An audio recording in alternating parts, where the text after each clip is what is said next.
thank the gentlelady for her time. I now recognize Representative Jayapal for 5 minutes. Thank you, Mr. Chairman, and thank you for appearing before us today, Madam Undersecretary. Your role in overseeing public diplomacy functions at the State Department is critical, I think, to promoting our soft power abroad and to attracting the best and the brightest to the United States. And we've done this successfully in the past, in part reflected in the fact that we've long been the top choice for international students, and nearly half of Fortune 500 companies were founded by immigrants or their children. I'm one of those people. My parents sent me to the United States by myself when I was 16 years old. They had $5,000 in their bank account, and they used it all to send me here, even though I was never going to live on the same continent as them again, because they really believed that America was the best place in the world where I would get the best education and the most opportunity.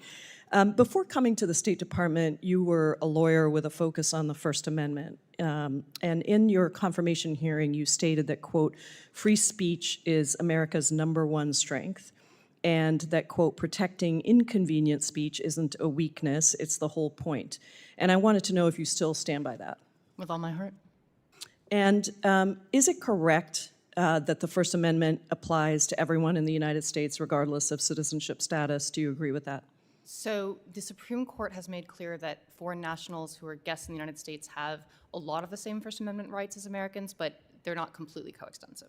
Well, the U.S. Constitution applies to everyone within our borders, regardless of legal status. That's not legally correct. Over the past year, and we have some Supreme Court cases around this as well, over the last year we've seen the State Department go after free speech rights, revoking student visas for speech that the Trump administration doesn't like, and specifically criticisms of the Israeli government. Your administration's actions were so blatantly unconstitutional that a Reagan-appointed judge, William Young, ruled that the administration violated the First Amendment and stated that Secretary Rubio was engaged in, quote, an unconstitutional conspiracy. In your capacity as Undersecretary for Public Diplomacy, you've made numerous statements criticizing European regulations aimed at restricting hate speech for infringing on the right to free speech. And we had a hearing on this actually in the Judiciary Committee as well. In a recent interview, you said it was your job to, quote, hold out to the world what America's values and priorities are, and they aren't censorship anymore. You stand by that statement, I assume? Absolutely. And so do you think that you can effectively maintain our global reputation while your own department is cracking down on the free speech rights of people right here at home? Well, I don't agree with every characterization that the gentlelady has offered or that every district court judge has offered regarding the activities of the department. And I think the great thing about the rule of law and the great thing about the court system is that we have a right of appeal, and we've seen that in the Mahmoud Khalil case, for example, bear out. I think that, you know, the legal cases you reference raise issues under the Immigration and Naturalization Act that will be adjudicated through the courts, and my department has always abided by Supreme Court rulings, and we will. As a free speech, and thank you for the answer, but as a free speech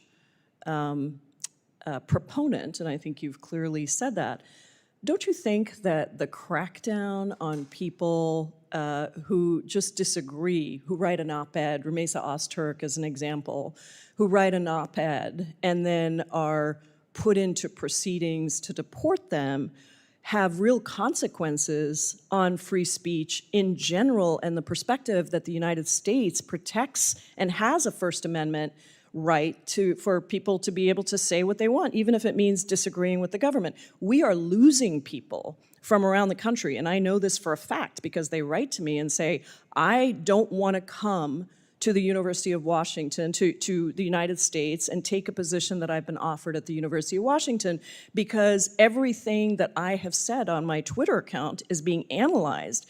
And if I've said anything about X number of issues, including Gaza, then I'm going to be denied my visa, or I'm going to come and I'm going to be deported. And so I guess I'm wondering how you, as an advocate for the First Amendment and for free speech, can really say and function in your role when we are so clearly, and you may give me one example, I could probably give you 5 others, of where courts have ruled against this administration and what they've done. But it is clearly affecting our reputation abroad. And so how do you defend that? So I think the way that I address this conversation, and it does come up, is I make a few points. So number one, in America, if it were true that everyone who wrote an op-ed critical of the government or Israel got arrested or deported, that would be pretty bad. It's not true. And sad to say, But it is true. With Ramesa Ozturk, it even is if true. that- I mean, even if I that were questioned true- Secretary Rubio about this, And even if that were true- he had nothing to say, if it but were the courts true- just ruled on Ramesa Ozturk. I'm aware of that ruling. I haven't reviewed it because it's not directly in my purview. But what I'll say is, even if every single person who, even if a critical op-ed got you deported in America, you would still be better off writing a critical op-ed in America than anywhere else. This But morning, you can't this morning, distinguish and for say this you're hearing- better off because some people have First Amendment rights, but other people don't. The First Amendment has to apply across the Lady's board. time has testimony. expired. My testimony is that even It sounds like if the you- chairman wants us to yield back, even but if I you're would a be foreign happy to national, continue even this. if you're Let a me foreign say, national, let me you're just say not to you, going to get let me say arrested to for you calling a that rapist a you pig, can't say as we you have would First in Amendment Ger- rights and then only apply them Our to First certain Amendment, people I'll and not defer to to the others. chairman. Thank Mr. you. Chairman, she was The continuing, gentlelady's so I time had to has continue. expired. The gentlelady's time has expired.